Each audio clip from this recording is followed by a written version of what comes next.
Time now for a big board. Team of insiders standing by live for more on this morning's top stories. We've got our chief legal analyst, Dan Abrams, here for the first story, and it's all about Stephen Avery. Some dramatic new allegations about this man convicted of murder at the center of the true crime series, Making a Murder. He is now speaking out to In Touch magazine as he prepares for an appeal, and he's arguing the lawyers who came to his aid may be responsible for landing him in jail. Take a look. They didn't do their job. They were looking out for the state. It's like most lawyers do. They look out for the state to step for their client. If they would do more investigating on the case, they would find all of this stuff. Everything is there. If they did their job, I won't be here.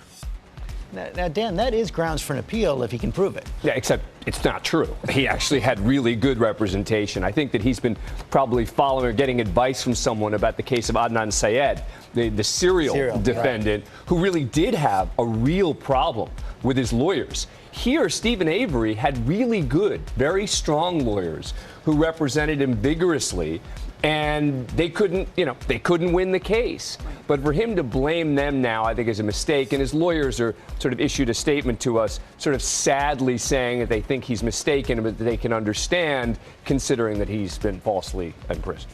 In another portion of that interview and In Touch, he's asked about the victim's family, and he says, quote, "Once the truth comes out, I think they'll regret what they all said about me." He goes on to say he's 1,000% confident that he'll be released. So how likely, I don't think I need to even ask this. It's probably not happening. It's not likely. Well, look, his new lawyer is a terrific lawyer named Kathleen Zellner, and she's been hinting that she's got some new evidence that's going to release him, and it sounds like that's empowering and exciting Stephen Avery. But from my perspective, I think it's very unlikely Stephen Avery will be released in connection with this case. All right. Thank you, Dan. Switching gears now. Well, actually, first, let me just tell you, the entire interview with Stephen Avery is in Touch magazines. That's on newsstands now. And I do now want to move on to this other case, raising a lot of questions about restaurant responsibility. A waiter allegedly serving a diner food that he had already told him he was allergic to. It sends that diner into cardiac arrest. The waiter, though, could now face charges for it. We've got Rebecca Jarvis with us to talk about it. Rebecca, this is the first case of its kind in Canada. So what happened and what kind of charges could the waiter face? This is unbelievable, Lara. Think about this. Imagine this. You go into a restaurant for a nice meal. You tell your waiter not once but twice that you have a life-threatening allergy to seafood. That's exactly what happened, according to this diner at a restaurant in Quebec called Le Tapageur. He says he went into the restaurant, told the waiter right off the bat that he had a seafood allergy. Then when he ordered, he told the waiter again he had a seafood allergy, but still seafood showed up on his plate. The problem is he didn't know it. He ate the food. He went into cardiac arrest, ended up in the hospital for 5 days, and now looks like this waiter could face some criminal negligence charges. That's exactly what they're talking about in Canada right now. The authorities are pushing for that. And here's what the chef and owner of the restaurant had to say. He said, quote, "Nobody wants to make somebody feel uncomfortable in their restaurant. But from a legal standpoint, we may have to take drastic measures to protect ourselves." So what kind of measures are they going to have to take? What kind of shockwaves is this going to send through the whole restaurant industry? The restaurant industry, you're already seeing this. You sit down at a restaurant nowadays, a lot of the time you're going to be asked right off the bat, what kind of allergies? What are the food allergies that everyone's sitting at this table? You also see it already on packaging, George. When you open up a box of chips, in the back of that box of chips, a lot of the time it's going to say this was prepared in a facility that includes nuts. A lot of businesses are worried about this, and this, especially if it goes to trial, is going to be a bigger concern for businesses going forward. I think every restaurant in New York asked the question. Yeah, I want to ask Dan. He was arrested? I mean, you can understand why the restaurant might get sued, et cetera. But you would hope that if he was arrested for this, that the authorities believed there was some sort of intentional conduct, meaning I would think that the authorities believe that he did it on purpose in some way, shape, or form. Just criminal negligence, meaning that he effectively made a reckless mistake or whatever the case, didn't listen, et cetera.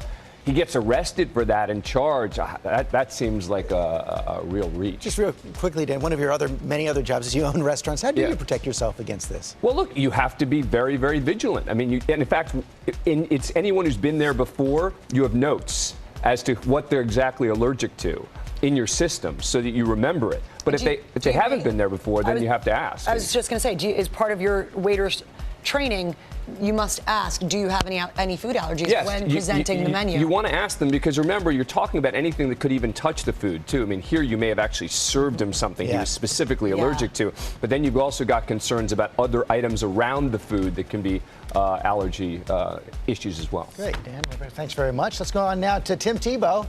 He's trying again, not on the football field, this time on the baseball field, looking to play in the major leagues. Of course, he's been here many times on GMA as well. Want to bring in Eduardo Perez, former Major League Baseball player, now with ESPN. So what is this, Eduardo? Does he have a real shot?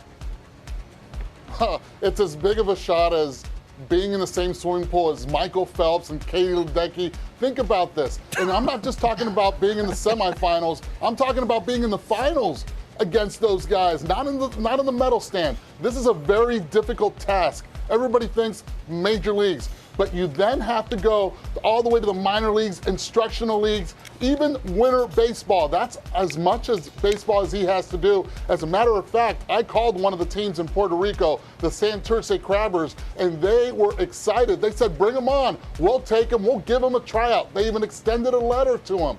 That's how interested a lot of teams are with Tim Tebow. You see the contract right there, signed by Frankie Higginbotham, their general manager. It tells them, go out there, let's see if you can come and play. Come and join us in our fall practice in October. Why not? Have a trip to paradise. But at the same time, it is so difficult to do to go out there, play against the elite. Think about what Malcolm Gladwell said in Outliers. 10,000 reps. We're not talking about 10,000 swings in a cage. We're talking about repetition, game time, fly balls, ground balls, a lot of stuff. Eduardo, though, I want to point out, way back when, well, not that far back, Bo Jackson, Deion Sanders, you played with these guys. They managed to cross over and do both at the same time. Are we living in a different world now, though? We're living in a different world, but at the same time, you said the key word. They were doing it at the same time. They both played. One played at Florida State, one played at Auburn. They never stopped playing. Tim Tebow, 12 years removed. 12 years removed, man, I could tell you I could still shoot and do some layups. Right now, we're talking about a hamstring being pulled. Well, we will be watching. Thanks to you all very much.